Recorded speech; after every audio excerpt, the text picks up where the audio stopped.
وقت گزرتا گیا۔ یوسف کو دربار میں ایمانداری کے انعام کے بعد سلطنت کا تاجروں کا نگران بنا دیا گیا۔ اب وہ صرف اپنی دکان نہیں بلکہ پورے شہر کے بازار کی نگرانی کرتا تھا۔ لوگ اسے عزت سے یوسف صاحب کہہ کر پکارتے، مگر عزت کے ساتھ امتحان بھی آتے ہیں۔ ایک دن بادشاہ کے وزیر نے یوسف کو خفیہ طور پر بلایا اور کہا، یوسف، ہمارے خزانے میں کچھ مال غائب ہے۔ تمہیں چپکے سے تحقیق کرنی ہوگی مگر خیال رہے نام نہ کھلے۔ یوسف نے وعدہ کیا کہ وہ حقائق سامنے لائے گا، چاہے اس کی اپنی عزت کیوں نہ خطرے میں پڑ جائے۔ چند دن بعد اسے معلوم ہوا کہ ایک پرانا تاجر، کمال الدین، جو بظاہر بہت نیک مشہور تھا، اصل میں جعلی مال بیچ کر سرکاری خزانے کو نقصان پہنچا رہا تھا۔ یوسف کے لیے فیصلہ مشکل تھا۔ کمال الدین اس کے باپ حمید کا پرانا دوست تھا۔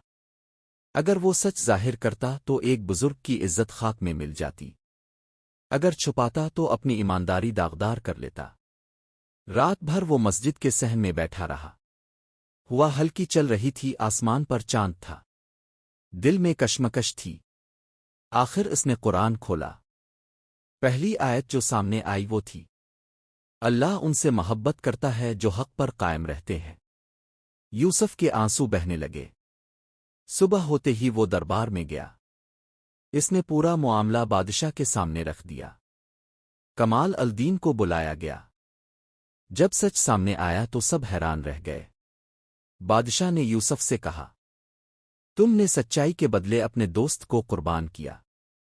ایسا شخص سلطنت کے خزانے کا محافظ ہونا چاہیے، نہ کہ بازار کا نگران۔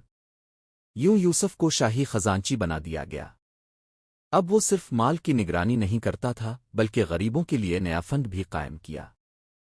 ہر جمعے کو وہ مسجد کے باہر بیٹھ کر محتاجوں میں کپڑے اور اناج بانٹتا۔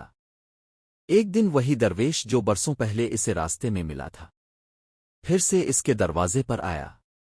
یوسف نے ادب سے سلام کیا۔ درویش نے مسکرا کر کہا، بیٹا، میں نے کہا تھا نیکی کبھی ضائع نہیں ہوتی۔ تم نے صبر کیا، سچ بولے، اور دیکھو اللہ نے تمہیں وہ عزت دی جو بادشاہوں کو بھی کم ہی نصیب ہوتی ہے۔ یوسف کی آنکھوں میں آنسو آ گئے۔ اس نے ہاتھ اٹھائے اور دعا کی، اے رب، مجھے ہمیشہ نیک نیت رکھ، کیونکہ عزت سچائی سے ہے، دولت سے نہیں۔